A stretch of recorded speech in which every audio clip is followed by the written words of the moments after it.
Good evening, everybody. Thank you all for attending tonight's budget hearing. It is important to recognize that we are here tonight to focus on our financial priorities with regard to finalizing the 2026 York City budget. As our budget is basically the blueprint for the city of York, it is imperative that the budget team and I receive as much information as possible in order to ensure a fiscally responsible budget is adopted.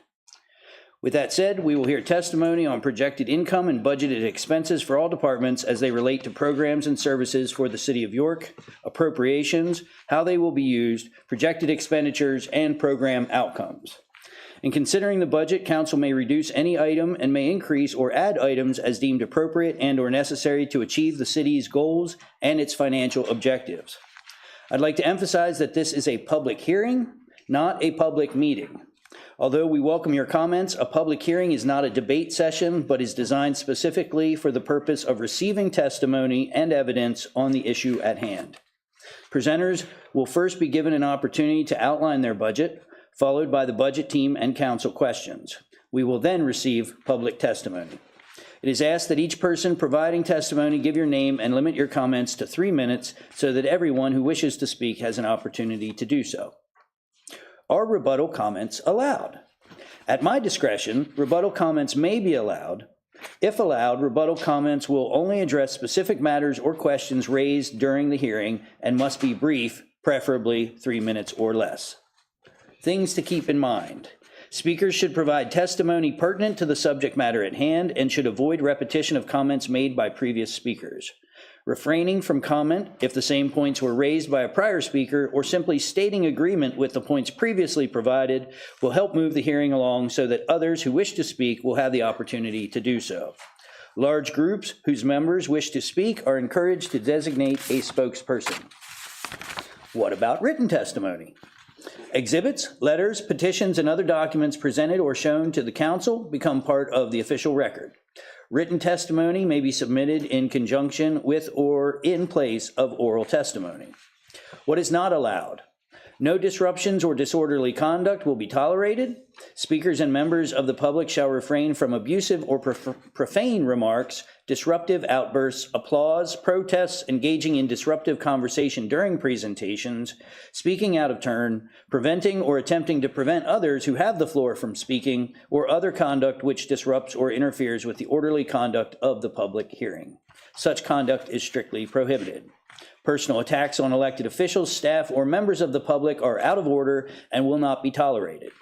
It is not appropriate for a speaker to debate a matter under consideration with other speakers, the audience, or members of the budget panel. Engaging in such conduct and failing to cease upon request will be grounds for ending a speaker's time. With your cooperation, we will have an informative and successful hearing, and your adherence to these instructions is truly appreciated. Consideration for adoption of the 2026 budget is projected to take place before December 31st, 2025, and will be advertised accordingly. With that, Madam Business Administrator, do you want to take it from here? Sure. All right. All right, everyone.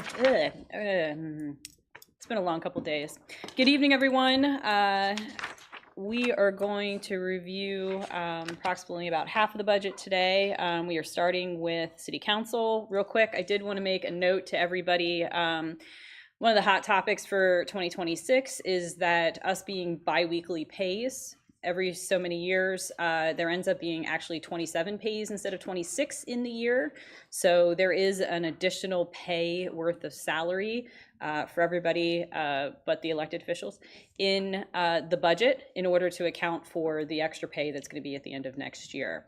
So you are going to see it, what to those who've been following for years might appear to be a little larger of an adjustment to the salaries because of that.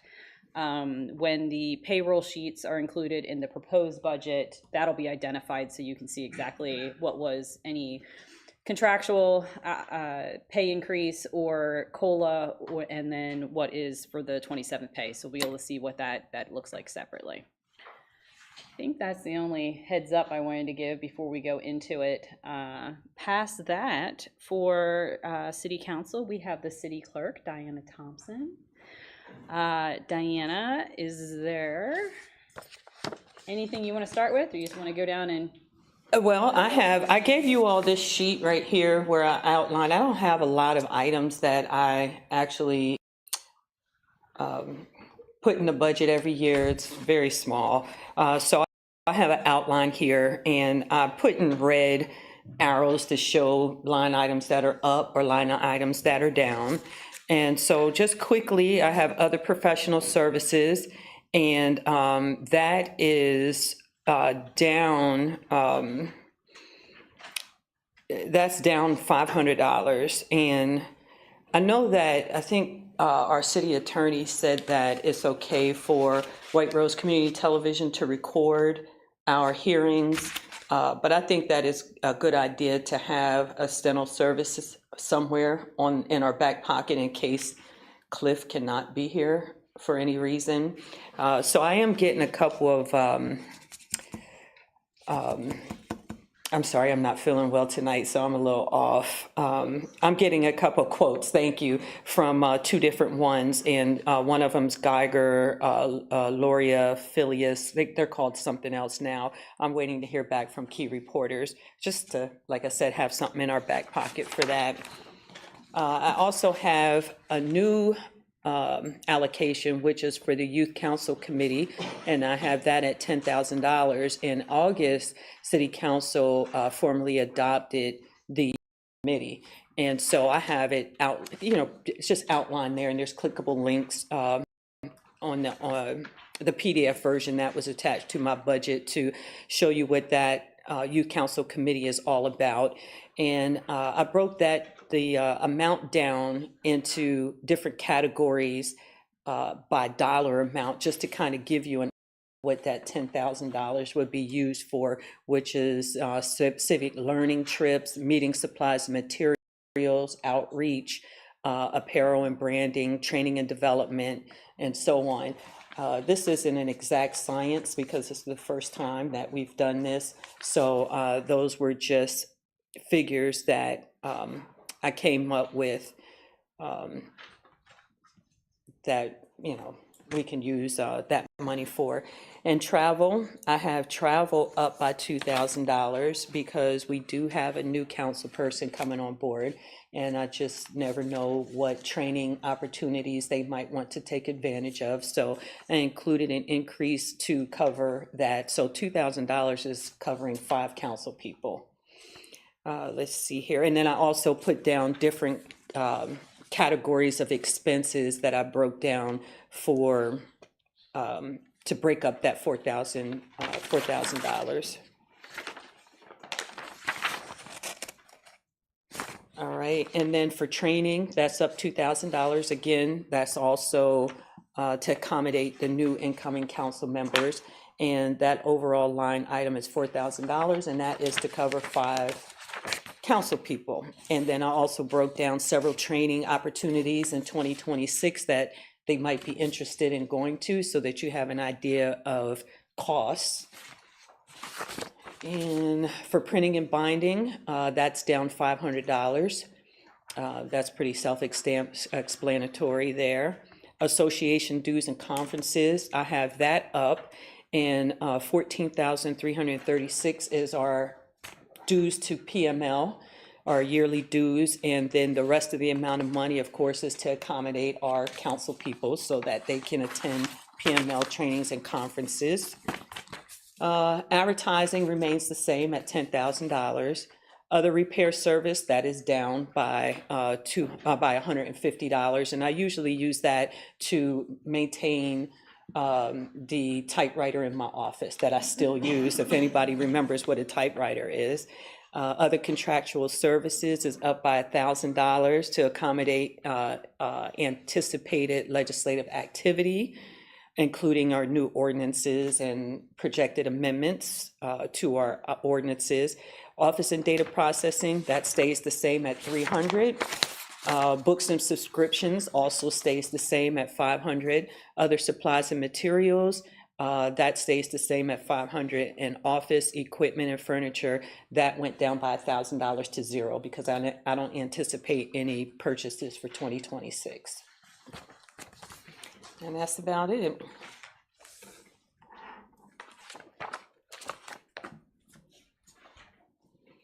right, is there any questions from the budget team? Yeah. Any questions from the public? Hold on there. Oh, questions from the mayor? I just had a question, and I apologize for not knowing this ahead of time, but how are the 6 individuals being chosen for the youth council? We're still in the process of planning that. What we're doing is we're going to send out applications. The council president and I are it's still a work in progress, but we're sending out applications to the various schools. And so there's individuals picked from various schools throughout the city, and based on their application, they'll be selected based on the criteria of how they answered some of the questions that are going to be on the applications. Okay. And since we're giving city money out to 6 individuals, I just want to make sure that we have something in there to make sure we don't end up with relatives or anything like that of city employees or council or the mayor's office. Understood. So that we don't end up with ethics violations there. Understood. That's it. No, that wasn't a question. Wasn't a question. I said I just want to make sure that that is the case. Yes, I just wanted the Aquina Washington, New York City Council President. I just want clarification. We're not paying the students any money. No, you are providing them with service. You are providing them with free services out of the taxpayers' funds, which would also fall under ethics violations. Yes, but I just wanted to. Relative of a. Yes. Yeah, understood. Yes, I just wanted to make it clear for the public that we're not paying them any money or any stipend for them to serve as student council members. Thank you. Yep, I'm good. Thank you. You good? Any questions from the public? All right. On to council. Thank you. All right, next up is the treasurer's office, and You want me to leave this one for you? sorry, controller, it's 1 page, I just went right past it. Sorry, Joe. Oops, I'm sorry. First, it's the controller's office, my bad, but grab a seat. Well, I made my move anyway. Okay. I won't be long, don't worry, Joe. We got Mike Buckingham, the city controller. Mike Buckingham, City Controller. Our budget's pretty simple. It's an increase over 2025 of $57,372, most of which is payroll related, and of course increased allocations. Our travel has been reduced by $1,000 from $1,500 down to $500. And our office and data processing budget has been reduced from $1,500 to down to $300, so that's a decrease of $1,200. The only item that's really been increased is other contractual services has been increased $7,500, and that's to cover the cost of a projected 2026 cybersecurity audit from Hinton and Associates. Other than that, it's pretty straightforward. Okay, any questions from the budget team? Okay, any questions from the public? Please come to the microphone. Push that guy out of the way. Go easy on me. I just have a question on the health insurance going up $38,000. That's me. Okay, So thank you. that's another hot topic for this year, is that last year we were able to use about $5.7 million of ARPA to essentially pay for our health insurance, which means this year we do not have that, which means all of the health insurance, the actual cost that gets allocated out to all the departments are going to be increased. I have a note here somewhere that it went from about $22,000 per person up to, I think, about $35,000. Since that subject was, I'd like to make a note that Yeah, something like that. I don't know. I don't know. But yes. So that is a significant increase to all the departments because of not having the ARPA money. I just want to make a note on health insurance. I understand how the system has to work, but the position of internal auditor is not filled, and I don't anticipate it being filled, although it's still in the budget. And also, the deputy controller does not use health insurance from the city, so. Well, unfortunately, it automatically gets allocated out to all eligible employees, so I all understand that. full-time. I can remove the internal auditor position from your budget, and that would lower the share that you would get. No, I'd prefer to keep that in. Thank you. All right. Any other questions? Well, yeah, I guess I'm a little confused there. Is it your intent to hire that position? It's not my intention right now, but I don't know what's coming up next year, so that's why I'd like to keep it in the budget with the new administration. Ah, okay. Fair enough. All right. No other questions? Thank you very much. Thank you. Now we will move on to the treasurer's office with City Treasurer Joe Jeffcoat. Joe? Structurally, the budget is very similar to every other year. It's not like we're doing special projects or anything, so it's just trying to keep an eye on whether we're being able to meet our projections, both in expenses and in revenue. The big question as we start off is real estate taxes, which is a huge portion of our budget, about $16 million a year we bring in for real estate taxes. Of course, what's going to affect that is the millage rate, whether the millage rate is raised or lowered. We've maintained the same millage rate since 2018, which is fabulous. And actually, since 2012, we have dropped the millage rate three times during that period between 12 and 18. So that's the big question.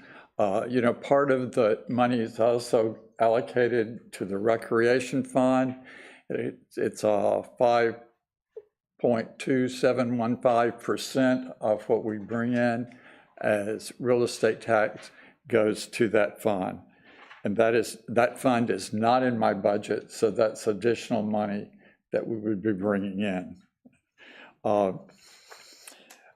We do break down all the tax into current money, money that is for the prior year, and money that is delinquent, so we can see how we're progressing in each of those time periods. We also have realty transfer tax. I think we can raise that a little bit from this year, just looking at what we've done in 24 and in 25. We did much better in 24, but I have only recently received the money for August, so we're still four months out. So I think we will surely make that $800,000 that is, we're short now because we're at about $648,000, but we have a third of the year left.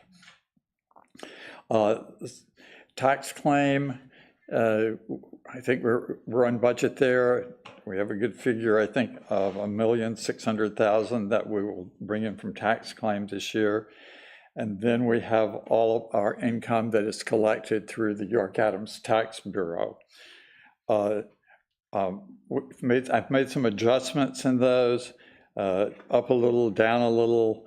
We're still sort of undecided on how our mercantile and business privilege taxes are going to turn out, since we lost a major participant in that program with the Wolf Organization.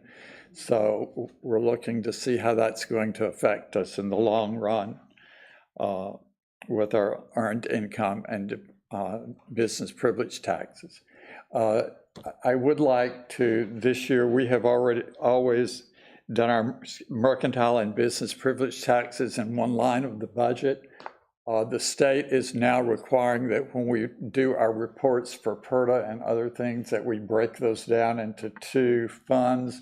It won't affect the budget, but I hope we can add another line so I don't have to go back and recreate it at the end of every year to break it down in those two different types of taxes. There are a couple of things in my budget this year that we've talked about moving out, and I'd like for us to think about those again.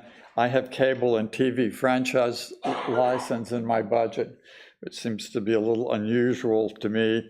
We also have hazardous waste fees in our budget. Looks like that would get moved to environmental services. It would make a little bit more sense there as we look at the different revenue streams. We've also talked about breaking down contributions in lieu of taxes into to include a separate line for payments in lieu of taxes, which are contracted. If you remember, Michael, we talked about that last year, but it never happened. So I'd like to, now that we're ahead of the game this year, that we can do that breakdown and really work on our efforts to increase our revenue in both of those lines.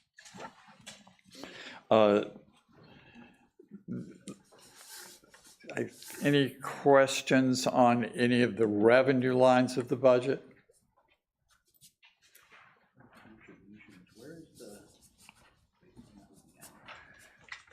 If not, Hold on one second. okay.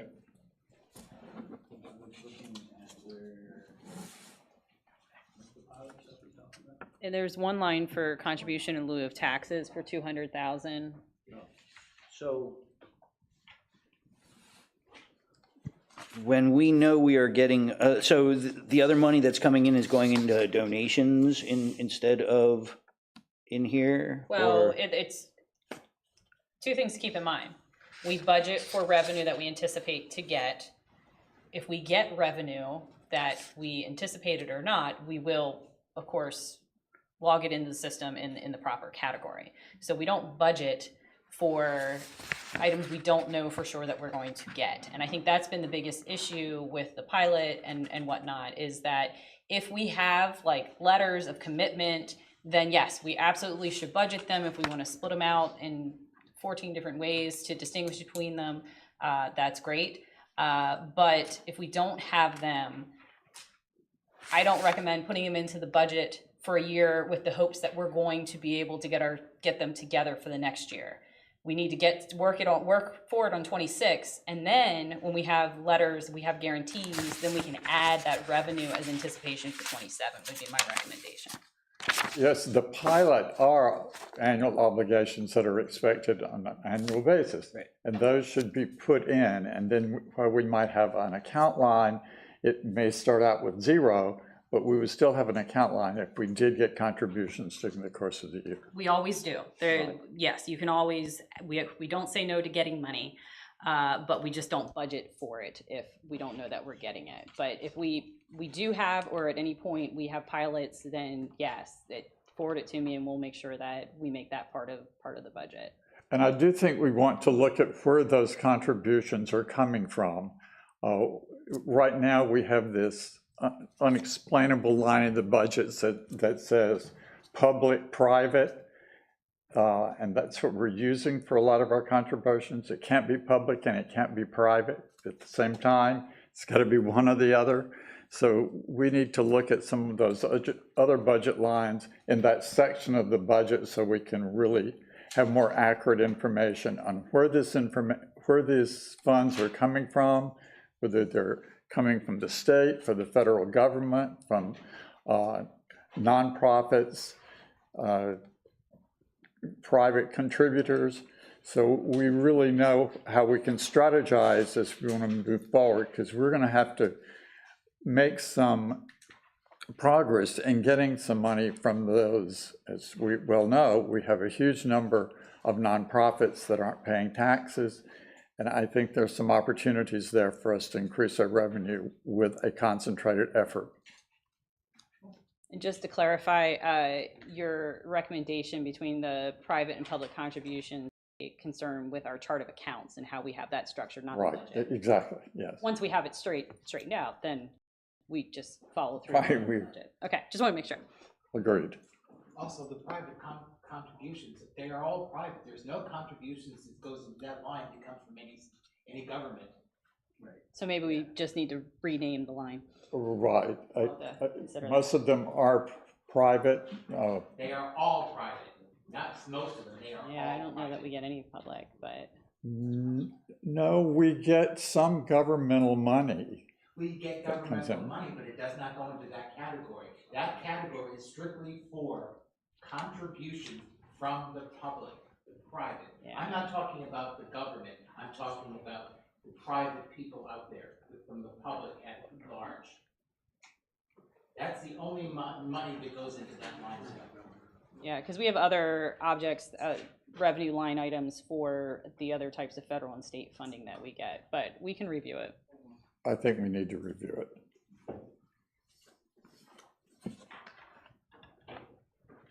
Any other questions about the treasurer's office revenue lines before we move on to expenses? Nope, all right, take it away. Okay, of course, the other part are the expense lines. They've been pretty steady over the last several years. A lot of it is allocations and salaries. We have a little money in our budget for overtime. When we get down to the point we're not making deadlines and we can bring someone in. I don't know. Most of those are current staff members.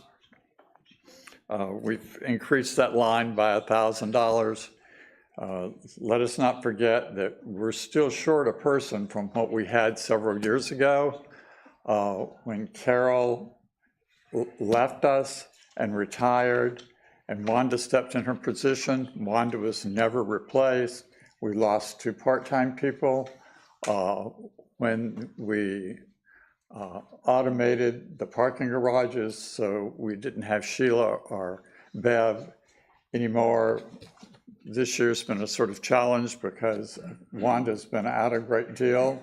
She's doing great, so we're excited about that, but it's still, we did take on, even though we got 1 new staff person, we took on all the refuse collections 4 times a year, and as Jerry and Deneen can confirm, it's been a challenging year to get it all up and working as smoothly as possible. So we're still hoping at some point we will have another person to help us handle all of the daily work that goes on in the treasurer's office. And it begins to handle some work that is not in the treasurer's office, but should be according to law and what we're hearing from the state. A lot of this is our allocations, other professional services. I've actually lowered that by $5,000. The collection fees are something that's just whatever those costs are, those come from the county, from the tax claim office, and from the York Adams Tax Bureau, which charge us a fee for the collection of all of those taxes. I have upped that a little bit. I think we just didn't have enough because we had never distinguished between the grosses and the nets, and we wanted to start knowing how much we were having to pay in fees for them to collect this revenue for us.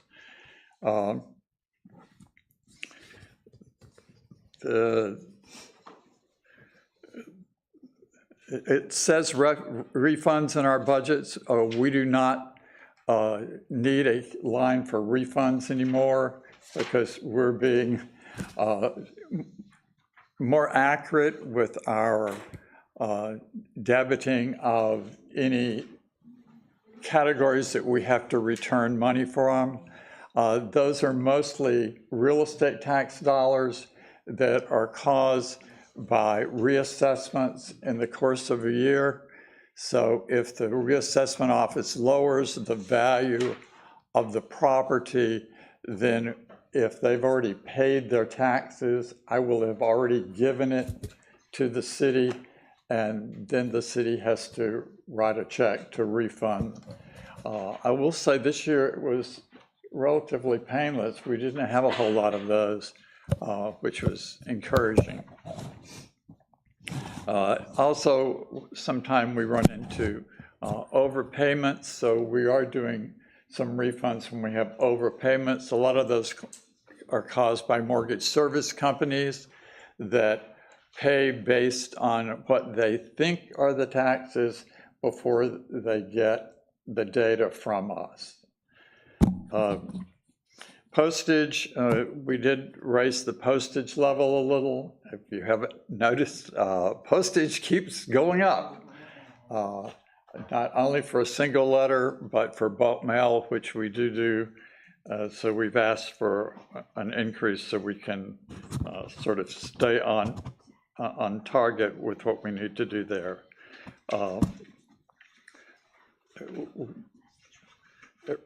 There aren't any real major changes. I lowered association dues and conferences because we've asked that we have a separate category for that, which is the training category that's up there. So we just sort of split that up into two lines instead of putting it in one budget line.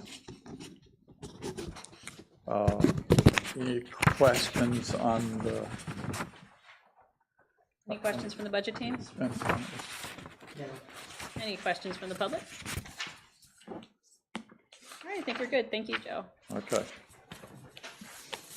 And now we are moving on to the mayor's office.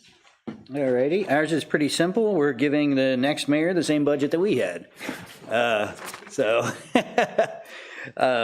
The only thing you'll see there is that the City Hall flagpole project has been removed from the 2026 budget because it has been completed.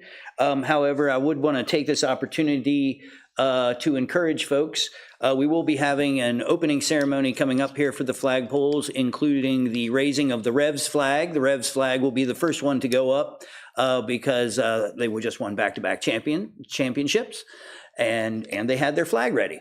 So that made it very easy. But we've already brought in about a little more than, I think, $5,000 of the revenue to pay for the flagpoles. And I just wanted to reach out to the community and let you know that if you do have a cause or a sports team from the area, not just any random sports team, but if it's a school district or another local sports team, that you can reach out to the mayor's office, and upon proclamation from the mayor, you could potentially get your flag flown in front of City Hall. However, we are also asking for a donation for that because some of the folks have really stepped forward. The Revs stepped up and gave $500 ahead of time before the flags were in. The Dominican community has raised, I believe, over $3,000 towards this project, as well as a $2,500 contribution from Better York. So we are still asking for more contributions towards this project, but it has the groundwork has been completed, and we're ready to kick that off within the next week or so. All right. Is there any questions from the budget team on the mayor's budget? No. Any questions from the public? All right, we'll move to the solicitor's budget, which I will handle. It is essentially the same as last year.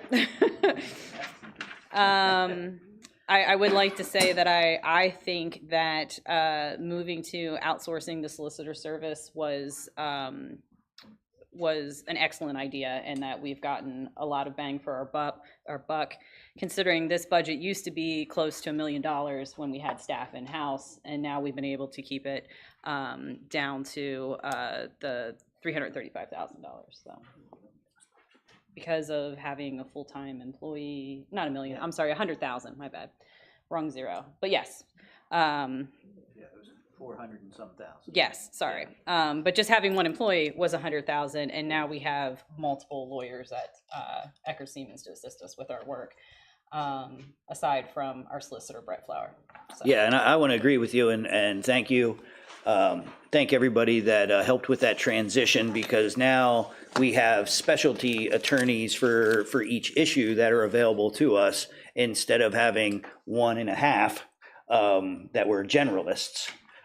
So it's really great whenever we have a question about anything to be able to go back to Eckert Siemens and say, hey, can you put us in touch with your person that handles this particular thing or that particular thing? So yeah, I'm very satisfied with the transition. I think it was a great choice for the city of York. And I believe we saved about around $70,000 in doing that. I seem to remember that the whole budget was around $400,000 before. So, yep. There you go. Yep. Any questions from the budget team on the solicitor budget? No. Any questions from the public? All right, we'll move on to Human Relations Commission. Unfortunately, Executive Director Claire Toomey was unavailable to be here today, so I had promised her that the mayor and I will go through it to make sure that the commission is represented. For the most part, besides, there will be an increase in CDBG reimbursement that they're able to get from the Housing Bureau, because they haven't been able, essentially each year they get $10,000, and they're a couple years behind being able to actually submit an invoice for reimbursement. So they're kind of bulking it all together to add it to this budget. The one note here is that, like we'll see a couple times throughout here, there was ARPA funding that went towards some of the staffing last year that is no longer in there. So the general fund essentially has now absorbed it. It was just about $80,000 in ARPA funds that was for salaries that was that's now in the general fund expenses. Past that, there are no changes to the line items that are not allocations. We are still trying to chip away at some of this, the FHAP funding that we had received years ago, that we want to make sure that we can show that we spent properly. So we've been working with Claire about that.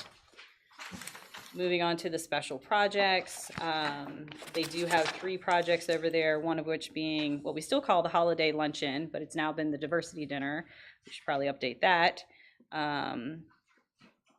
So with that, at this point, her budget is that she will have a surplus to go into next year. And then there is 2 essentially grants that they've received from the Health Bureau, the Downtown Business Anti-Discrimination and the Youth Coalition Collaborative, that they're still looking. They've spent some of the money, but they're still working on projects to spend that money. So that's in here again as well. Any questions from the budget team? No.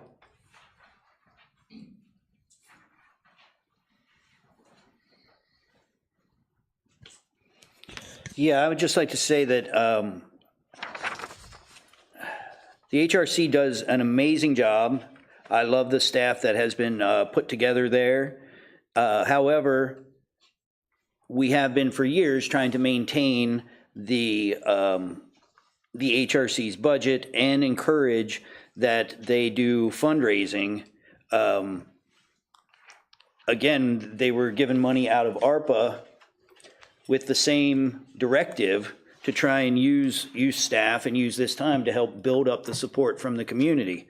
So I would just encourage future oversight for the Human Relations Commission. Make sure that we try to get this federal money in, and in the future, if they cannot sustain themselves, this is the largest, I believe, the largest human relations budget we've had since probably the discussions in 2011 about whether we even maintain the HRC, because it's not a required duty of the city of York. Now, I'm not questioning the existence of the HRC. I'm talking about how we fund it. And I would just encourage folks that if they believe in the cause of making sure that there is not discrimination within our housing or employment in the city of York. If they support our HRC, assisting those throughout York County on getting representation against discrimination, that you work with the HRC and try to help raise funds for them. Because I don't believe that another 80,000, maintaining another 80,000 out of the general fund is a sustainable expense. This is not the time that we should be moving to, again, our ARPA money is gone.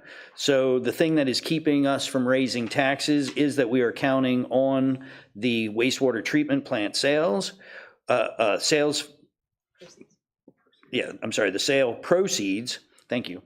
And every time we are dipping into anything that is in the principal, we are losing money from the proceeds. So I'm not encouraged by this, but we'll talk about it some more. But again, there is a plan in place to get the federal funds that are deserved for the work that is being done by this program.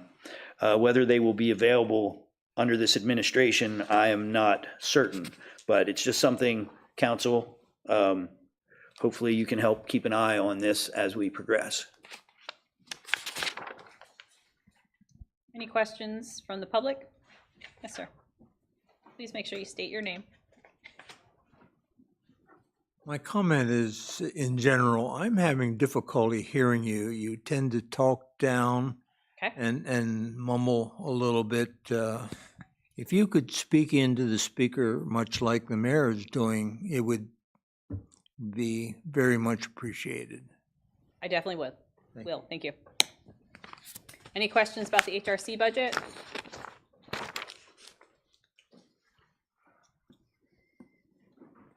All right, well, then we're moving on to fire.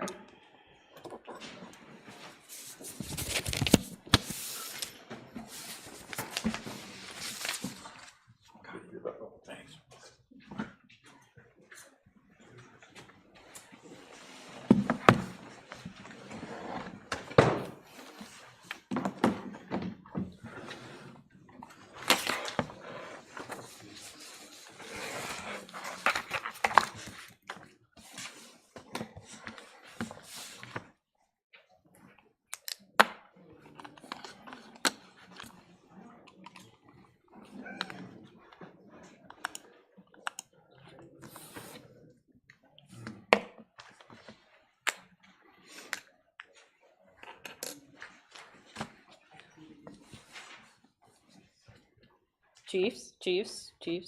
Good evening. So our 26 budget that Chief Smith and I worked on along with the budget team is again a pretty straightforward one. We have been able to complete all of our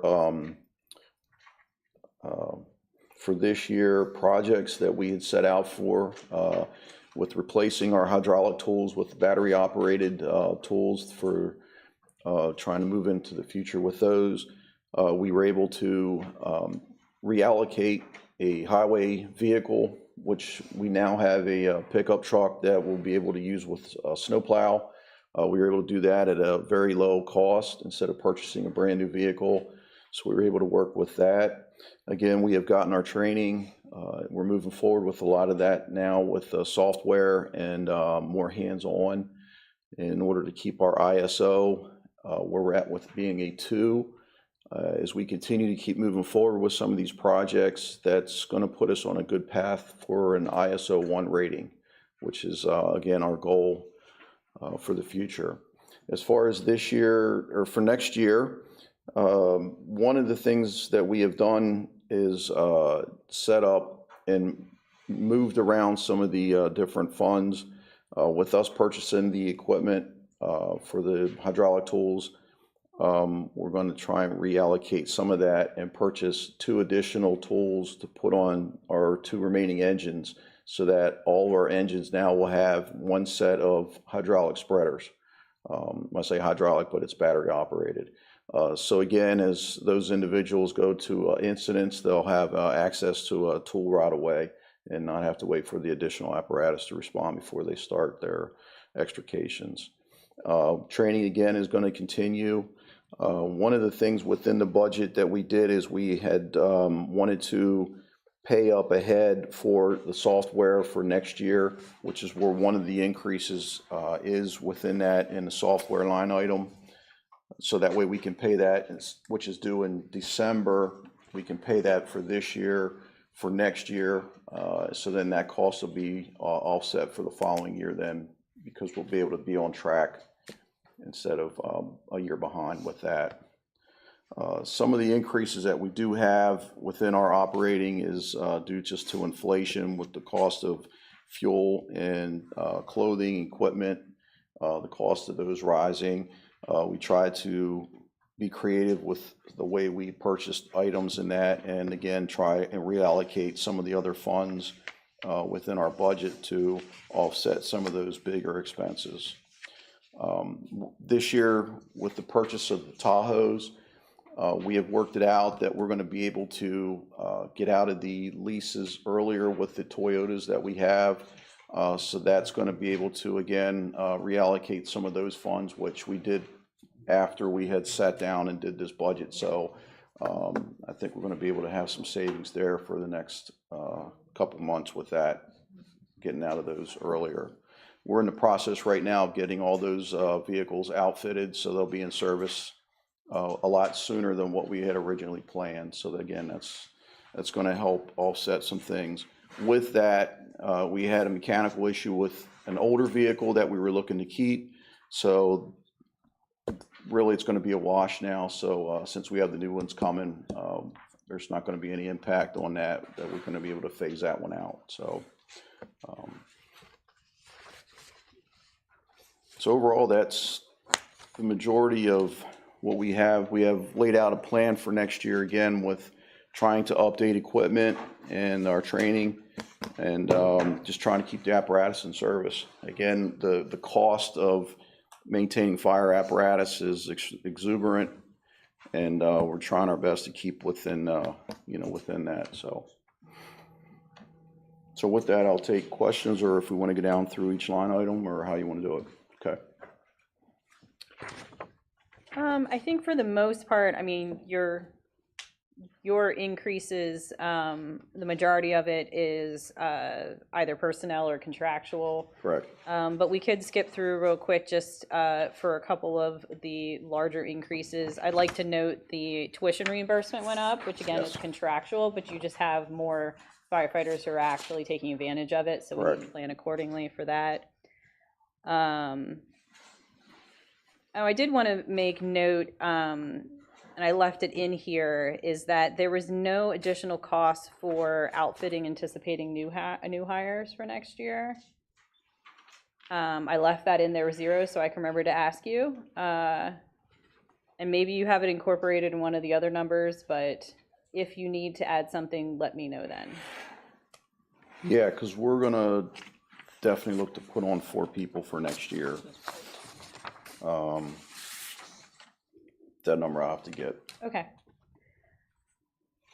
Then moving on, page 13. There was an increase in the contributions, but that is where there's an agreement for us to make the annual payment to the volunteer firefighters insurance plan, and that just increased itself, so we needed to accommodate. The building repair services. Yes, so obviously we had Station 1 project done this year, the Rex Laurel. However, we still have the other stations which are in need of some maintenance. The front apron at Station 2 and the sidewalk in front of the administration office on Duke Street are both in need of repair. So that's why the increase is there for the building repairs to replace those for next year.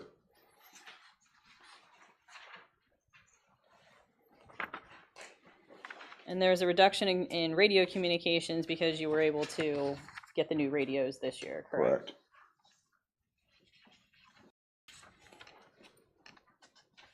Past that, slight increase, $2,000 in vehicle parts and accessories, and $5,000 in fuels.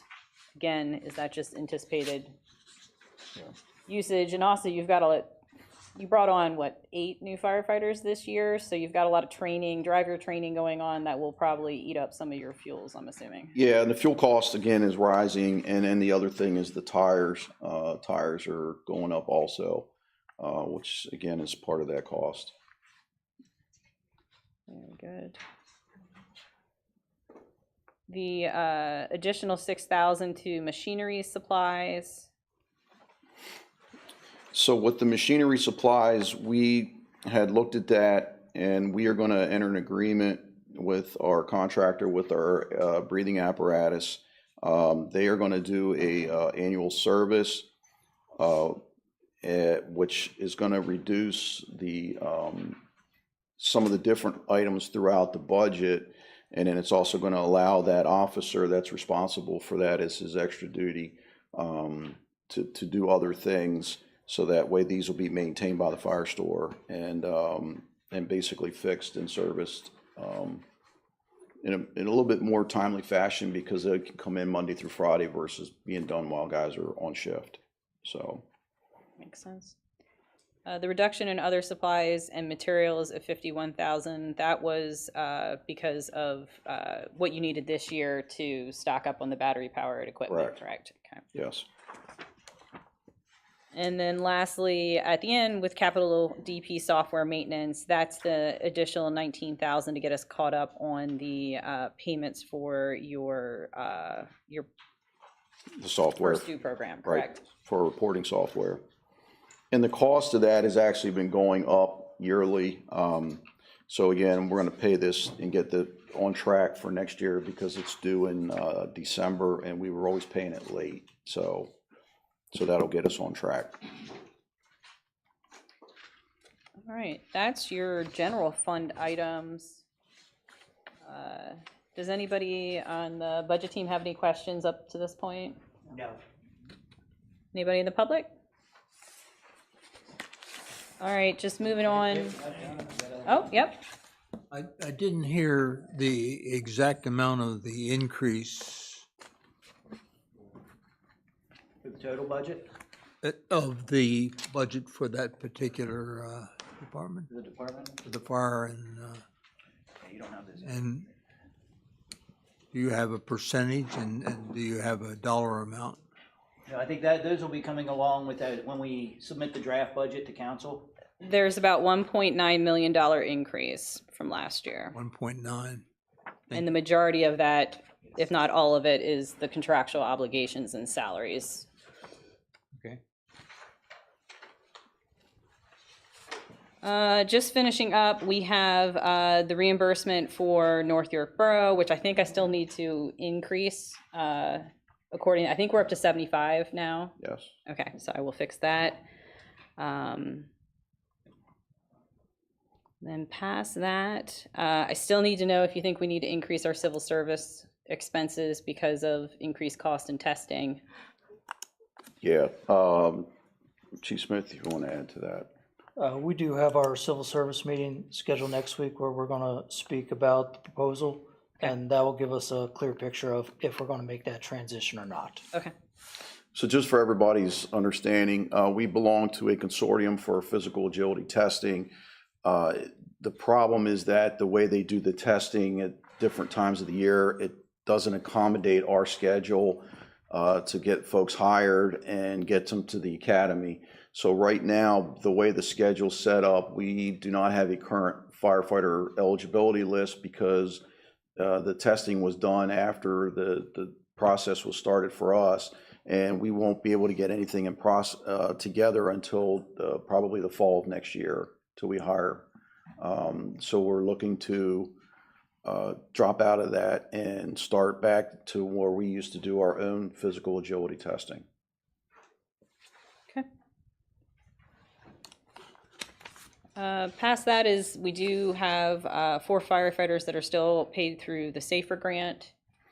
I do just need to confirm that we get 100% reimbursement, I believe, for the costs that are in there, that just salary and fringe, which is all that's allocated there. Okay, so I did that right.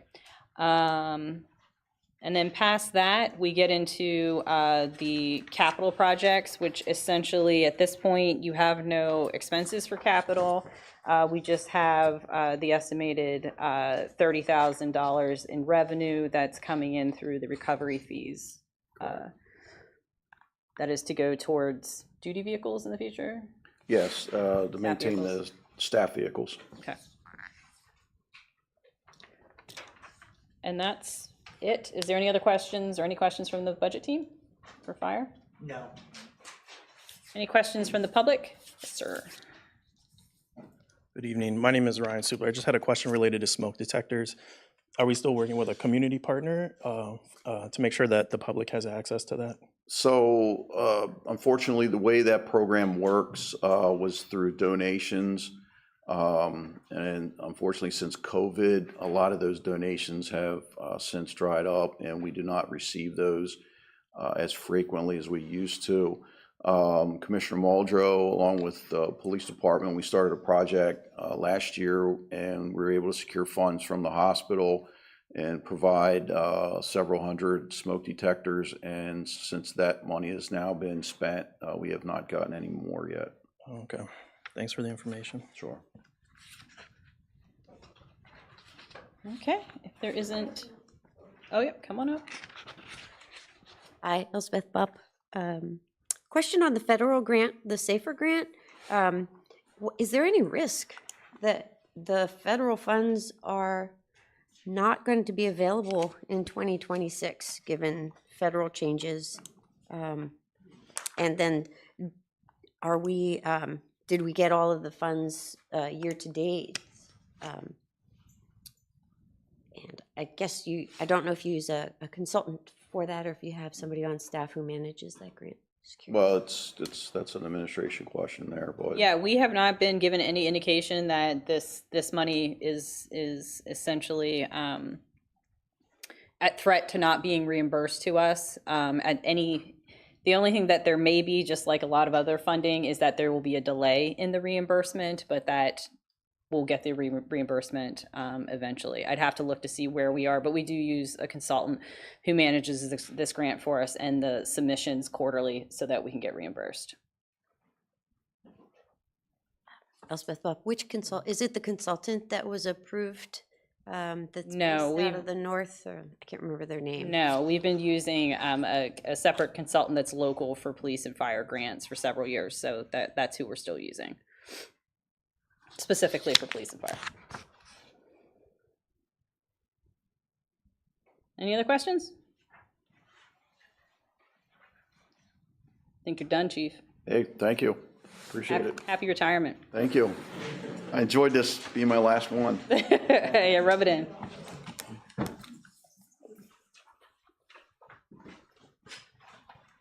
All right, next up is police.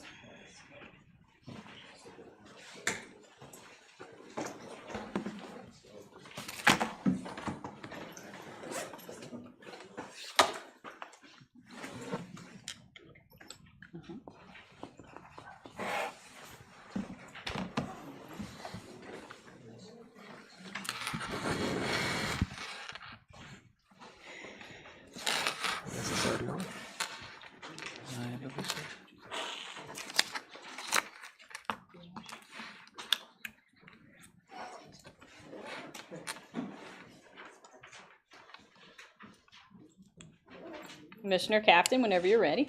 Yes, ma'am. 1 second. I know brevity is the word for the day.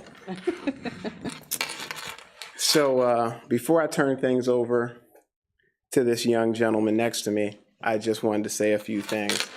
I'm super proud of being able to sit here, being able to report back for yet another year, the third year, in fact, that once again we are doing extremely well as a department and as a community.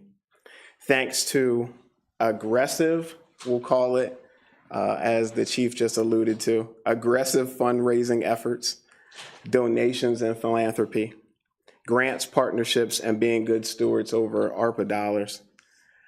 our department continues to invest in the community, do some revolutionary things, and help create opportunities for the people who live here with events and activities like Fall Fest and the Santa Drive-Thru, reoccurring positive behavior support initiatives at our schools like Celebrating William Penn, investing in youth with our scholarship programs and at-risk individuals,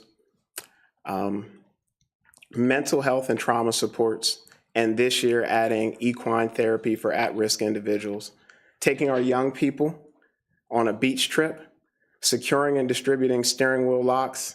While cute, note, we would like to say and highlight that we found that one exercise, that one initiative actually helped us reduce our auto theft stats by 50%.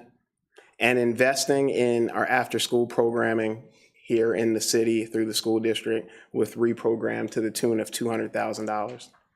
We've enriched this community and the public safety as a whole with some key technological additions, such as our drone responder capabilities, adding an intel analyst here in this community, the incredible addition of our Night Watch portable surveillance towers, and the huge change that occurred from the install of the shared system in Penn Park that's shared between us and the school district, with a camera system that has dramatically reduced incidents of violence and significantly changed the climate in that key York City asset. We've done all that while continuing to find new talent, like the young man in the back of the room. I'm sure I'm kind of going to embarrass him, who coincidentally is the third member of his family that we've been able to lure into coming and serving with our department, being that he is now a father and there is now a father and two sons that are serving this community, which to me I highlight because it evidences the fact that I believe that we're getting it right, that we're fostering the kind of environment that people wanted to see inside and outside of this department. All as our gun violence and violent crime categories are some of the historically lowest, as the mayor always says, that this city has ever seen, definitely in recent times. Noting that while we've done all of that while basically remaining budget neutral, thanks Kim, going into the next budget.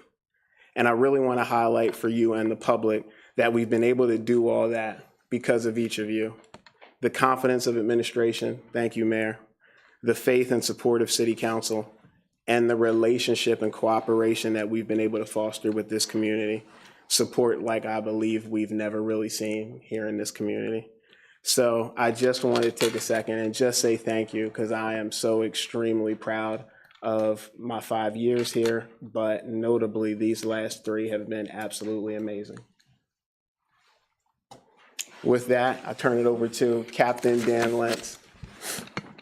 All right, so just kind of with this, sticking with the same theme as the last couple departments, we'll just kind of run down through these. What you'll see largely is that our budget is, largely unchanged. There's a few notable exceptions, and I'll touch on those as we go through. Starting with the revenue, we're not a revenue organization, but there are a couple changes. We do expect approximate $5,000 increase in traffic fines. Part of this is due to newer technology that we have. We have some mobile printers, so citations partly no longer have to be written by hand. They're all done through scanning the driver's license and typing in a few keywords and it'll print out. So and then about a $4,500 or $45,000 increase for our reimbursement from the state for academy training and uniforms, for the salary. Just a note on that, we were warned several months ago that the state's running out of money, so this might be our last year that we'll get a significant reimbursement in this area. So before we move on to expenses, any questions for revenues? Okay. When we look at the expenses, at the bottom of page 18, that is majority with salaries and benefits. I will note that there is a reduction in the laundry cleaning just because we are estimating about 100 officers on staff this coming year. And then the clothing and uniforms was up about $11,000 just due to increasing costs. Flipping to page 19, we have about a $3,000 increase that we're asking in for travel. We've identified several trainings that take us outside of York County, and so that obviously increases our travel costs there slightly. Looking down towards the bottom for the interfund transfer, it's $160,000 there. We're estimating getting 2 patrol vehicles fully outfitted at a cost of about $88,325 per vehicle, so you'll note that cost there. I think that covers page 19. If I'm going too fast, please let me know. Anything on page 19? All right. Page 20, there's a $5,000 increase for advertising. This just is to kind of help us target some police candidates in a different area rather than do some billboards or social media stuff. We really want to kind of target maybe the digital media, streaming services. We want to just kind of venture out there and do a little pilot test of that to see if it is effective for getting the word out. Vehicle repair service is decreasing about $5,000. That's a change from last year. Part of that reason is just due to the warranties for some of the vehicles that we're purchasing. So I do want to highlight that. One thing that's going to probably catch your eye here, the last line item on page 20 is a pretty significant increase, $176,000 in other contractual services. And that is, majority of that is due to the SPCA contribution that we're estimated to owe in the tune of $150,000. And that was unavoidable because they increased their costs. Real quick, while we're there, just want to take note, it doesn't look like you were paying for the police professional services last year, but you were. It was just showing up under insurance allocation. So Okay. that's the normal share that essentially gets backed out of risk management's budget and put into yours. And then where, in other contractual services, I'm not getting anything previous, so I have nothing to compare it to as far as the breakout. So the 120 is, or 117,000, I guess, is the increase for the SBCA. Where's the other 60,000? So what I'm seeing is it's 150,000 would be the increase. No, it's to 150,000. So it was 33, and now it's going up to 150,000. So that's a difference of 117,000, but your difference in your adjustment is 176, so that leaves approximately $60,000 difference. Oh, well, at least 40. Okay, so I can tell you that 45,000 of that was needed because of the RMS system. When Chief Banker was here, he had paid us well in advance. I think it was five or 6 years in advance for that. Well, this is going to be the first year that we're going to owe. So that's another substantial cost, $45,000, and that's for our report management system. Looks like you also noted an increase in your body-worn camera and in-camera subscription. Yes, and the reason for that is right now we have about 3 separate contracts, and they don't all align. And so through this increase, it's to get everything on the same page because we had to buy different body cameras and car cameras at different times. So this is just to align those contracts.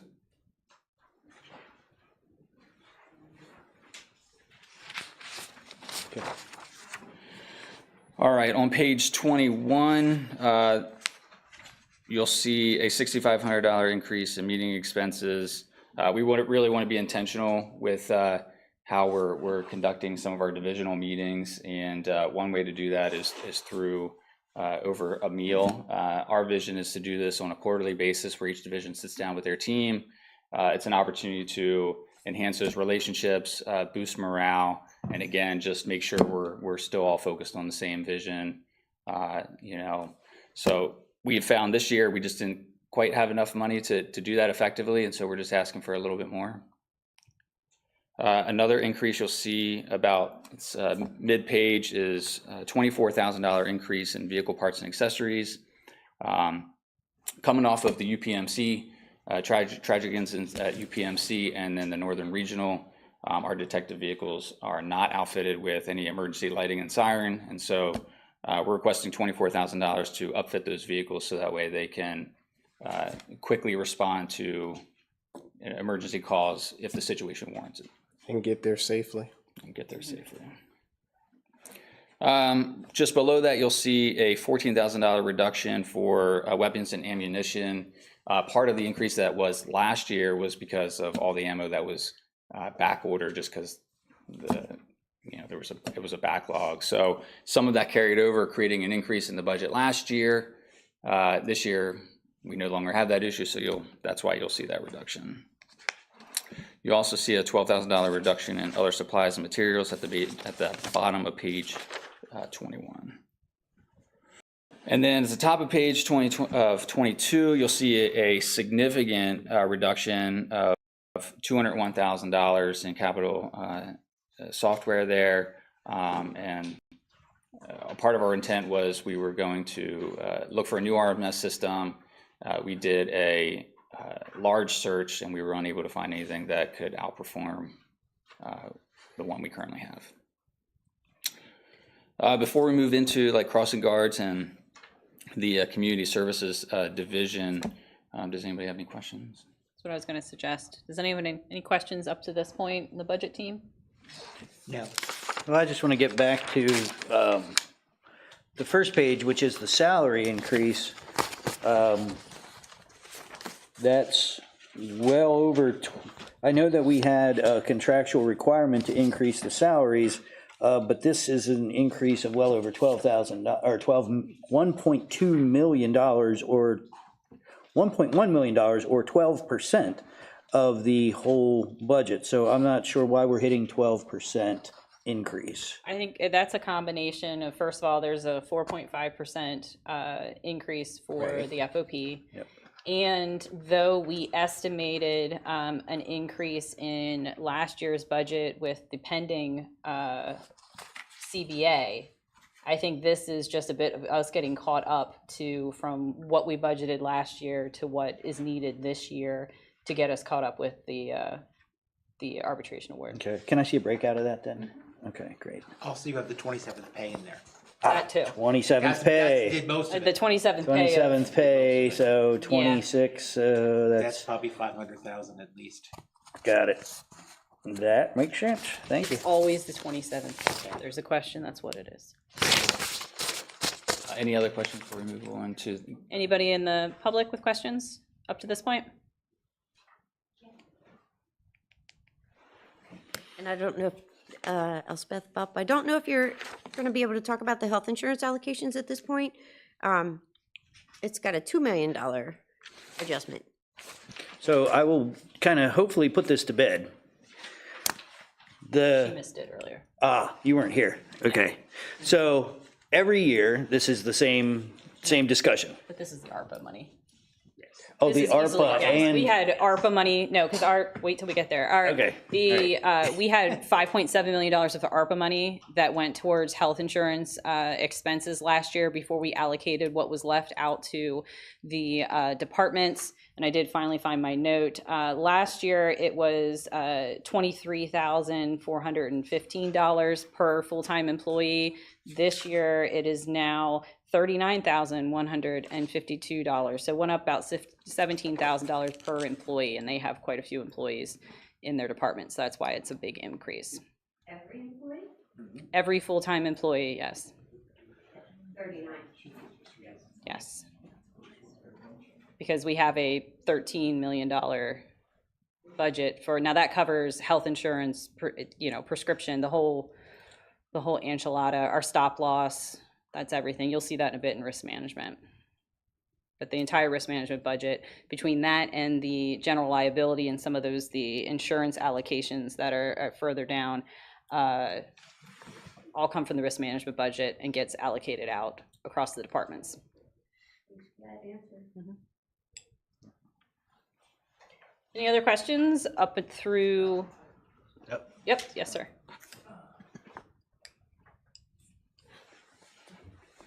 I've noticed the charging stations in the parking garages and the police cars being utilized. Are there 2 police cars now that are electric? How are they working for you? Have you seen a reduced in maintenance costs? Are they functional? What's the sentiment? Great question. With respect to functional, I mean, as far as repairs, I haven't really seen any issues with the Ford with repairs.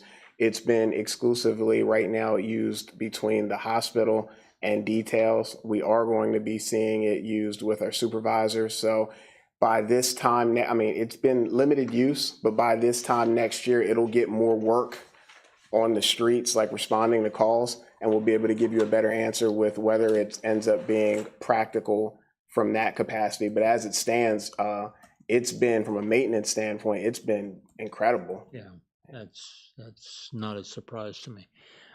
Is there any anticipated increase in the number of electric vehicles? The city's #1 producer of greenhouse gases is vehicular traffic, of course, far and away.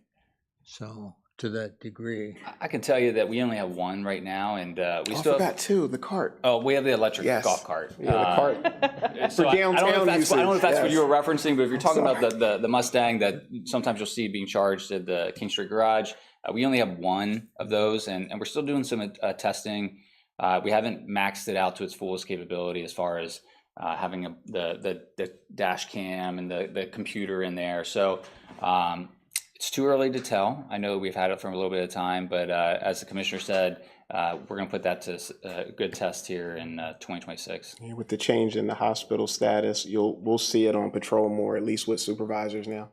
One other quick, do you find that there is an increased cooperation and communication with our neighbors of the city as a result of the performance of our department? Absolutely. I wish our detective bureau was here. They can quantify it a lot better, but our clearance rate directly coincides with the relationship that we've been able to foster. The amount of information that we're getting now, the amount of cooperation, the way people are being willing to talk to our officers and work with our detectives simply because they trust us. And it took some time to build that. It took some effort to foster that, but it has paid incredible dividends. Yeah. And we see it with an 80-some-odd% clearance rate when the national average is in the 60s. Having your own building didn't hurt it either. You're right. Thank you. Any other public questions? All right, then we can pick back up on page 22 and we start getting into the other Fund 10 cost centers. Are we skipping crossing guards? No, we won't skip crossing guards. I can't Crossing really guards, speak to that, yeah, crossing guards is in there in the expense. The actual expense went down 4,000 based on the anticipated agreement that is going to come to council committee return to council committee this month. And then in revenue, there's the anticipated reimbursement from the school district of 50% of that cost. All right, moving on to. Hold on a second. And I know this doesn't have to do with the budget, but we really got to get somehow, I need to get this message communicated to the company that it is inappropriate for the crossing guards to try to stop cars that are going through green lights. That's not what the crossing guards are for. They're not supposed to be stepping out into the middle of traffic and stopping all cars. They're supposed to be assisting people to be walking when they are supposed to be walking. And we're having this, I've been talking about this for 3 years now. We have people just jumping out in the middle of traffic with signs, stopping cars that see a green light it's very, very dangerous, and it's also not the way that you're supposed to be doing crossing guard. So can we get a message so that training can be improved?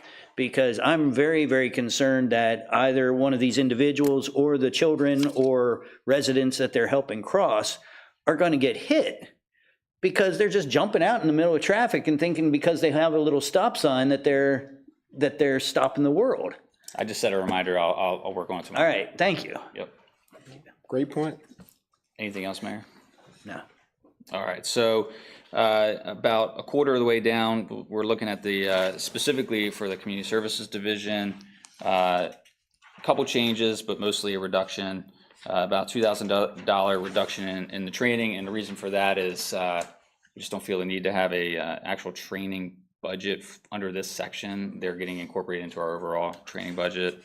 $1,500 reduction in the association and dues and conferences for that division. A $2,200 meeting expenses. It's called meeting expenses. That's how it's labeled, but it's really for some of our initiatives, like we do a monthly coffee with a cop. This is some snacks for our community centers. We take trips to the aquarium, to Lake Tobias and to Gettysburg, and then some candy for our events, Fall Fest, the Santa Drive-Through, and Trunk or Treat. So again, we do try to get as many donations as we can for candy and snacks and things like that. So this is really more of a safeguard in case those run dry. And then there's a $200 reduction in the other supplies and materials. So any questions on that before we move into HRO? Hospital Resource Officer Program. Okay, so you'll see, I don't think this is updated in here, but there shouldn't be any cost in that. Our contract with the Hospital Resource Program ends February 7th, and so with the hospital going to a private police force, we will no longer be continuing that program. They'll just be shifted to the general fund then. Yes. So that takes us down to, And I'll remove vacancies from the bottom of the list. I don't know, Kim, if we want to talk about the WellSpan contribution on 23, it looks like that's zeroed out. Right, just because we don't know. Right. And then at the bottom of 23 into page 24, again, we have the police grants for the body armor. That we expect that to stay the same, with the exception of there's about a $1,300 increase, just because the cost for the body armors are increasing, and we have 17 replacements that we're expecting in 2026. And then we move into like cops hiring. Much of that looks like it's staying the same. Yeah, I need to confirm the reimbursement amount for that. Okay. So I'm on to 25. Page 25, it looks like, again, for some of these are our special projects. For the equitable sharing, it's like $45,000 reduction there. We have a $40,000 balance with $30,000 anticipated in revenue for 26. We have our service dog fund there with a $3,600 balance. We're estimating about $3,500 in revenue there.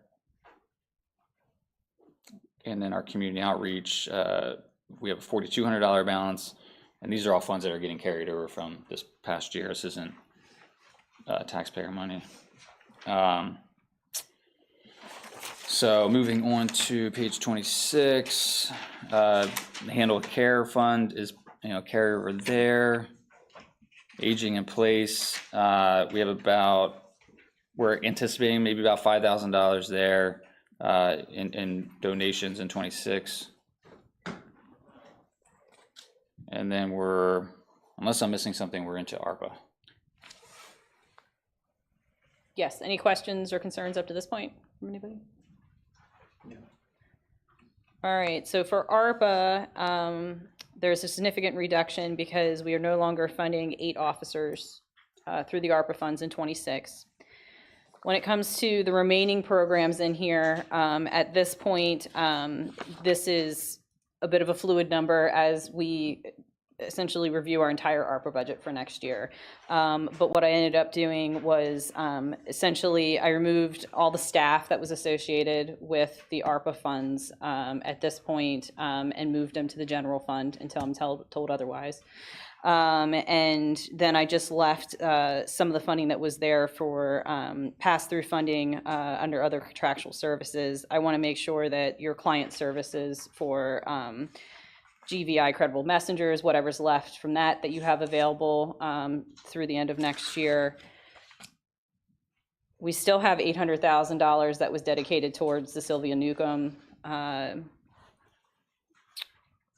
rehab, so that I've left that in there. And which is moving forward, says the mayor. And then I just need to follow up with you about the telepolicing and the victim notification, if we need them for next year or not. Yeah.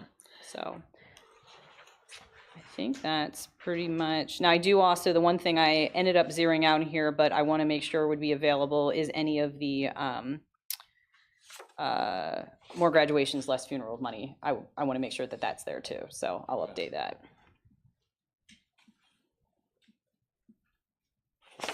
That's pretty much what's left in ARPA for you guys. All right. Yeah. Any questions about that at the moment? No. And then just, if you don't mind, the capital projects, just where you'd mentioned earlier that we were transferring funds from the general fund to the capital projects fund for the two vehicles. I don't think it says, it was two vehicles you wanted, right? Okay, so I'll have to fix that, that description. The amount is correct, it's just the description. So that finishes you up. Is there any questions for police from the budget team? No.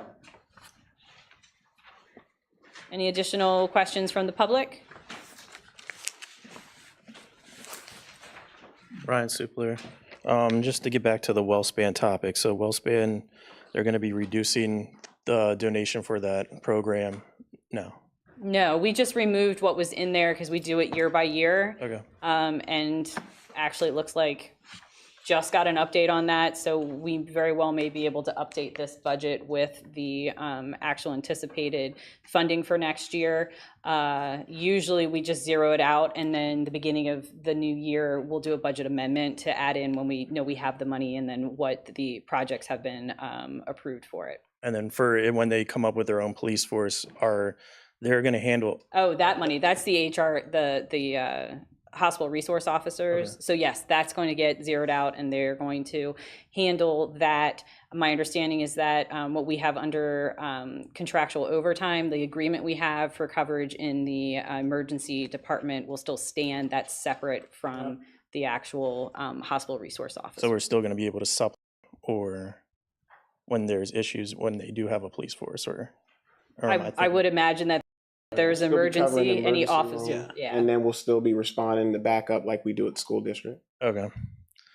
And then there's been some community questions about body worn cameras, just to make sure that every officer have always. I think since 2012. Yeah. Like we were the first in the county. Yep. Yeah, because I knew that to be true, but I know it just I almost brought it up earlier. Yeah. And then I was going to ask about the Sylvia Newcomb Center, but you said that's still moving forward. And then last year, I think I brought this up because I saw it in the budget about, like, it was like some kind of a technology stress test for new hires. And I know that there's a new case that has come up. And so just seeing what's going on with that the polygraph, that would have been the topic for last year, was the transfer from doing the CVSA, the computer voice stress analysis test, to polygraph, and we outsourced that. Yes. So we're still using all that kind of stuff, and absolutely, we're finding it to still be pretty effective. Absolutely, it's already caught candidates. Mm-hmm. Okay, all right, thank you. And that falls under the civil service budget. And just to clarify, that was under advisement from consultants with the state police, right? Mm-hmm. Yes. So we were advised of which system works better, and it just so happened that there was a system out there that was better than ours, so we shifted that direction. Any other questions for police? Guess not. Thank you. Gentlemen? We'll see you next year. Yeah.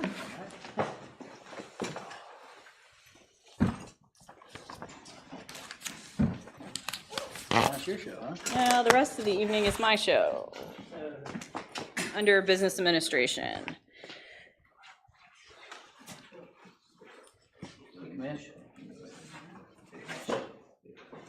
Muldrow. Give him something better to do. Are you sure? Unless Don's gonna blow the place up. Thank you. Are you gonna want them tomorrow?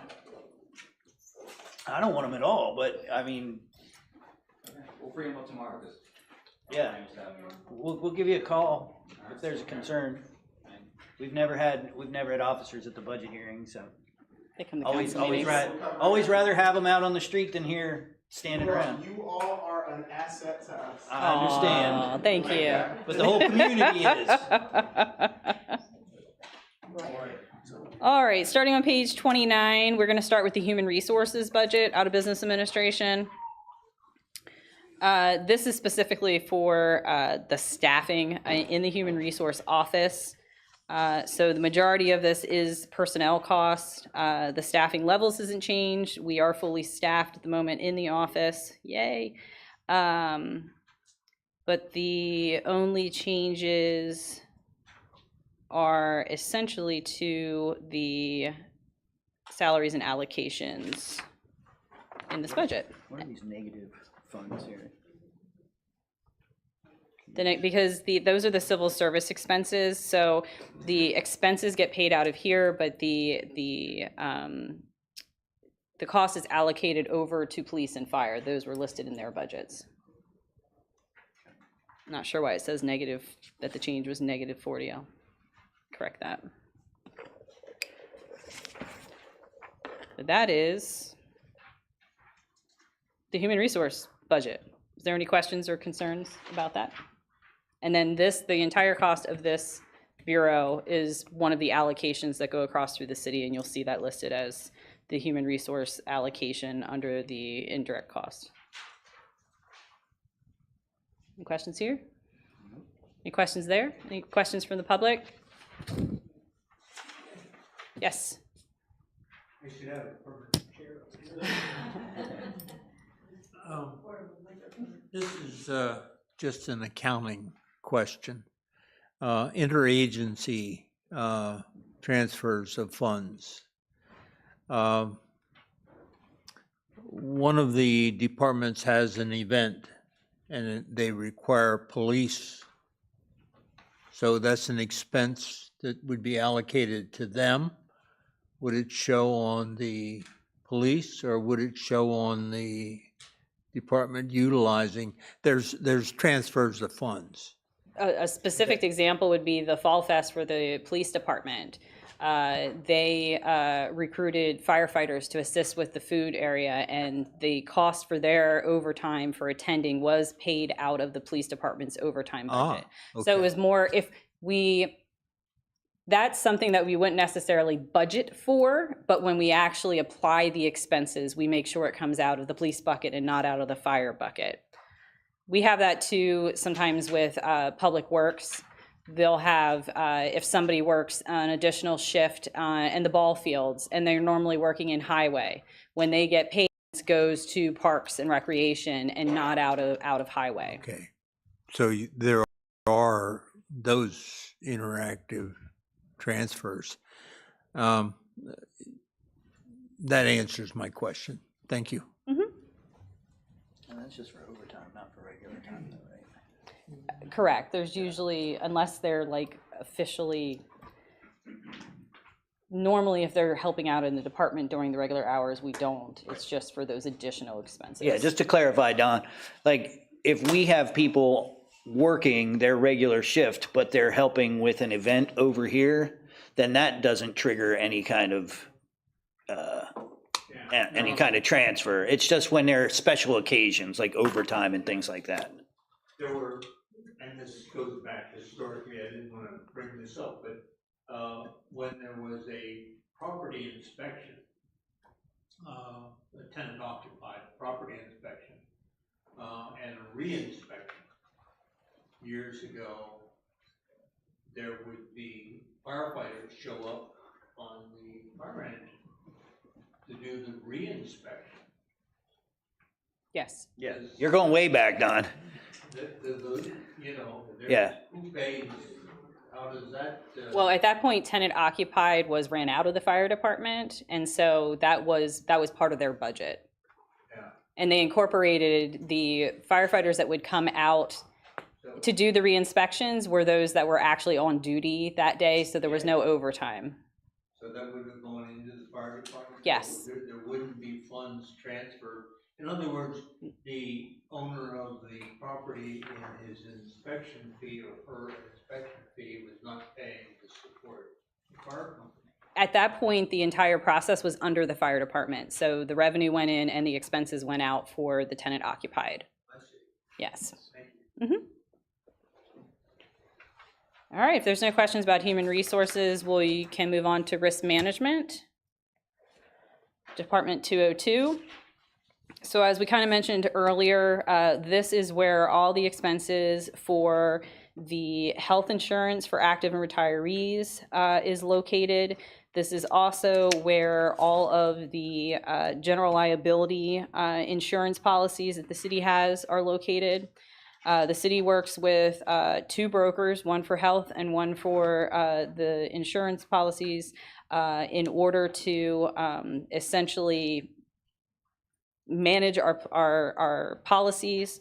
We do go out essentially for bid through them every year to make sure that we're getting the best policy plan possible. We are self-insured for health insurance and a prescription, and we have that evaluated yearly as well to make sure that there isn't any fully funded plan that would save us money. And at this point, we're still adamantly told that our self-insurance status is the best, most cost-effective for the city. With this specifically, this is where you're going to see the impact where there was, $5.5 million of ARPA funding last year that reduced the expenses in this budget before it was allocated out to the city, into the other departments. We do have, thanks to a lot of the cost-saving options in the that our broker has been able to assist us with in terms of some alternative prescription programs. We have been able to essentially reduce that line that the mayor was talking about in terms of the continued increase of health insurance costs that we've been seeing for the last 10 years. We've essentially just been able to flatten it a little bit this year, which is great. And again, it's just was having great people that reevaluated what we were doing and seeing what other options we had in order to save us costs, which also flowed through to the employees and retirees. Most of these programs all involved the city having a reduction in our cost, and then the employees had no copay, which they would normally have had, say, for the prescription it went through our normal plan. So it's kind of a win-win for everybody in terms of that. So the actual cost of our health insurance did not increase greatly this year, but the impact in the allocation did, just because we don't have the ARPA funds to help pay for it.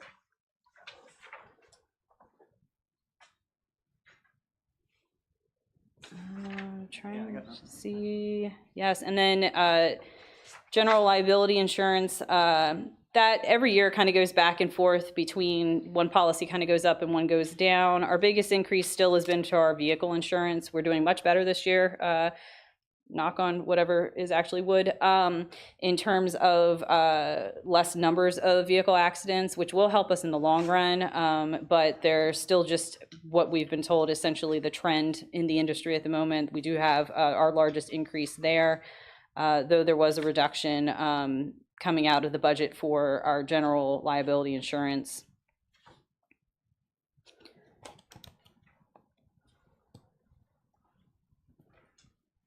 So is there any questions from the budget team about the risk management budget? No. Any questions from the public? Yep, come on down. Elspeth Buff, and I'm confused about the 41055 line item. And that number, if you can talk about that. Yeah, Jerry, you want to, I just asked Jerry the same thing, Elspeth. That one is essentially, that is where it is shown that the expenses are all in this department, but then they're backed out when we apply them across the board. So last year, we only had to apply $8.3 million out to the other departments as the health insurance allocation because I subtracted out the ARPA funds before that allocation is made. So there's a huge increase to represent the full budget of the 13.5 this year because we have to account for not having another way to pay for the $5 million that was covered with ARPA.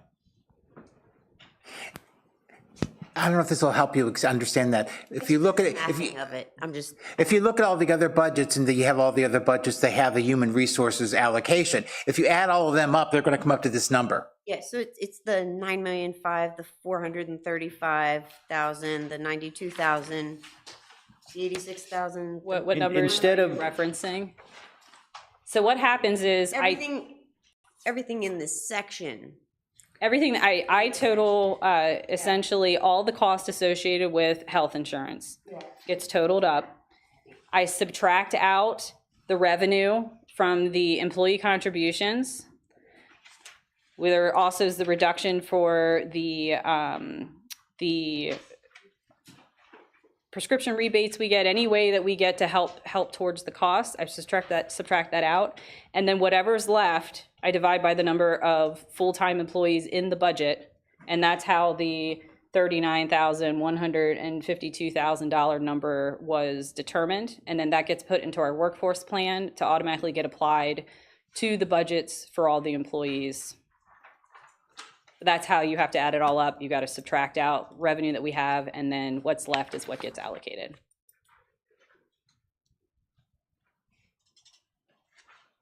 Any other questions?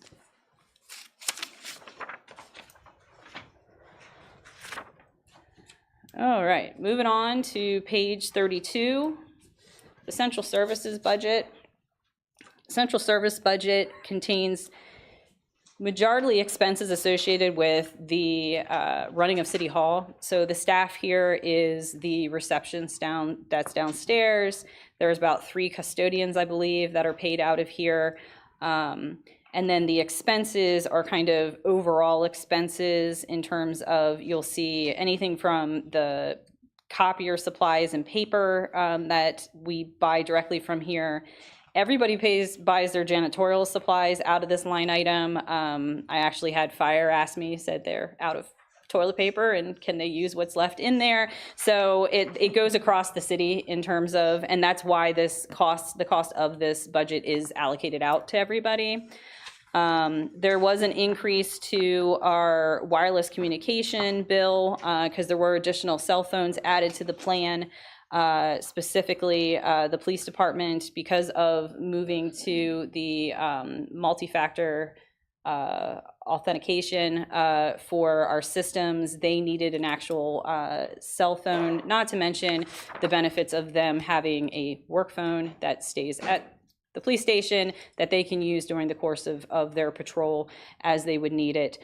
So that's an additional cost. There is also, as noted, for under telephone and internet, that's the couple landlines that we have left and our entire internet service. And there was 3 to 4 new Comcast locations were added in order to essentially improve the coverage that we had in our outlining buildings this year. So those were some of the increased expenses there.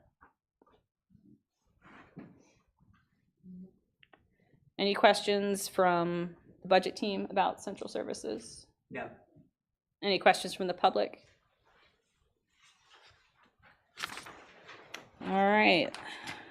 We can then move on to page 33 and information technology. So this is, as it says, for our IT team. I need to change the update we go back and forth between information technology, and we still have some, oh, it says internal services. Sometimes there's information services that still shows up too. But this is our IT department. We have a staff of 4 full-time and 1 part-time employee within that staff. When it comes down to their changes to their expenses this year, under other professional services, there's a couple additional expenses here that are going to be associated with focusing on essentially the security penetration testing that goes along with the audit that the controller's office is willing to pay to make sure that our systems are secure, and also an increase in the training for our staff so they have a better understanding of what's going on currently in the world, so they know what to look out for to keep us safe. There is an increase in the other contractual services. I believe that is an increase to specifically our leased fiber connection. Slight increase in data processing equipment. And this does go across the entire city. For the most part, IT covers all the computer needs. The departments themselves will cover mouses and some items, but you need a computer to a monitor. It all comes out of IT. And then the increase in the DP, capital DP software is, I believe it's associated with the network software and support renewal. Is there any questions about the IT budget? No. Any questions from the public? All right. The last one in our pack for today is going to be the Parking Bureau. Yay. Starting on 35, page 35. Cottrell Barnes is here. Would you like to? No. No, we'll go through. Okay. Come up to the podium in case there's any clarifications I need. All right. I do want to note that we had budgeted last year for an increase in revenue based on the changes that were made in the garages, and that those programs were rolled out throughout the year. So you're not seeing an increase this year. We're just living up to our expectations from this year. You do have an increase of $125,000, the transit parking. Mm-hmm. Yeah, transient parking. Part of that is due to the increase in operational hours during the week. The other part of that is due to the expected change with the county's contract that we have for drawer parking expiring. That's expiring March 31st of next year. So we're a little bit above what we had projected just due to the change in operational hours, but then having the additional 8 months of having them pay for drawer parking should also have an impact as well. So that's where that 125 is coming from. Okay. So that's our revenue. Yep. Other than that, for the expense side, we don't really have any changes. There is a net increase of $13,000 for other contractual services. Part of that is last year, I think we made a decision to move the contract that we have for being able to send notices out, doing it automated, and we were moving that to other contractual services as part of a contract that we have with T2 Systems.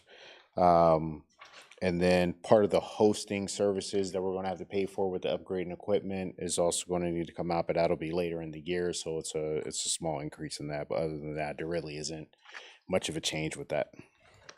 Salary-wise, I will take note that there's a larger increase because what was noted here last year did not include the PEOs. They were included as a budget as a whole, but they weren't in that line item. Yeah. So since we've shifted to essentially reduce a bunch of the itemization within your budget in terms of the overall operations of the Parking Bureau, that's just a cleanup from that. Yeah. And outside of that, capital projects is largely unchanged. There were some projects that we were anticipating doing this year that we did have to push off till next year because of scheduling issues. But those amounts, they were reduced a little bit, I think by about 135,000. But we're phasing those projects beginning spring of next year for King, Market, and Philadelphia Street Garage. And those are a lot of just basic structural, concrete. Plumbing. Yep. Okay. Electrical upgrades, that'd be nice. Yep.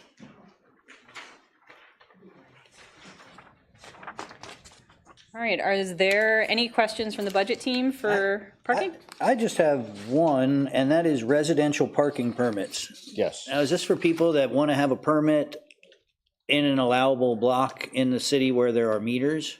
No, it's for, And where is that? so there's really only one residential area, and that's over by York College. So there are blocks on West Springettsbury, South Pershing, Newberry, those of that nature. But that is considered a residential area. They just have to pay $10 a year for a permit for the full year.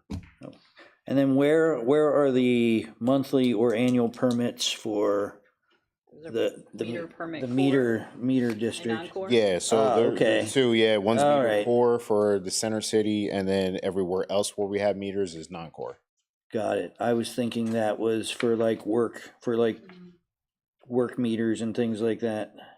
No, usually that's you mean for like if they reserve meters and things Yeah. like that. That's usually under where is it? I don't see it listed here, but it is like meter bag permits or it's no parking sign fees.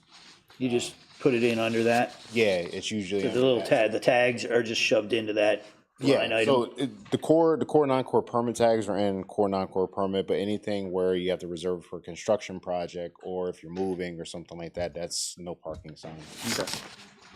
No, I'm good. All right. Any questions from the public? Yes. And I'm sorry, it's Betsy Buckingham. I just didn't get it down, the salary increase, that huge salary increase. Did you say that PEOs were not in that department? They were formerly had their own cost center of 00045. So you combined cost centers? Yes. Okay, thank you. And then the other one's just gone, right?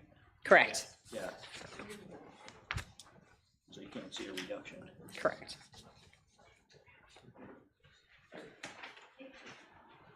Come on down. Come on, Don. Come on. Don, come on. Whose responsibility are the elevators in the parking garages? I'm talking to him. No, Mr. Cottrell behind you. If you were pointing at me, No, I'm no, sorry I I'm asked the question. What you need? Yeah. Where the elevators are now, Don.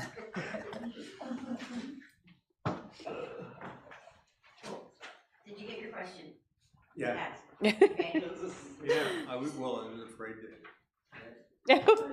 Sorry. And this might tie in, so Elspeth Bopp, and I wondered why the electric for the buildings is $65,000 and what that really comes from. For lights being on and the electric for the elevators at the 3 parking garages. Yeah, the entire system's automated. So how productive? And who's monitoring? Where is The company that monitors them. Come up to the microphone, please. The company that does the monitoring for the cameras also does the monitoring for the fire alarms for the elevators. That company is Electronic Systems Installers. They actually do all of the cameras here in City Hall. They do keypads, all of that stuff. So they're CoStar's vendor, so we use them pretty heavily. But so if to do anything our bad monitoring. happens, you have to go through them to get the information? Not necessarily. Like, I mean, camera footage we have access to, so we can view it. We use them. Well, you do have access. Yeah, we can definitely see it. absolutely. Like, we can look at everything. Yep. I could bring it over right now if you'd like to see it.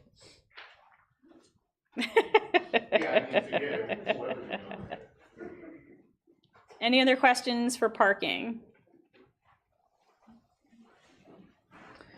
Alrighty then. All right, hearing no further, oh, Come on down. So in previous years, the ecosystem coordinators have been in the mayor's budget, Tomorrow. so they're in. They're not in the, they have never been in the mayor's budget. They've been in economic and community development. Thank you, thanks. Yep. And we will start tomorrow with the budget for business administration and finance to finish out business administration. And then I believe we do economic community development and then public works, or vice versa. But that's what we got left. all right. What's that? Yep. Oh, yeah, you got to do your All right. spiel, right? No, there's not much more of a spiel. Don't you have to finish This meeting is in recess until tomorrow at 6 PM, where we will review the Public Works budget and the Department of Economic and Community Development budget. There we go. And that's it, right? Yep. All right, so this meeting is in recess as of 7:55 PM. Thanks, everybody.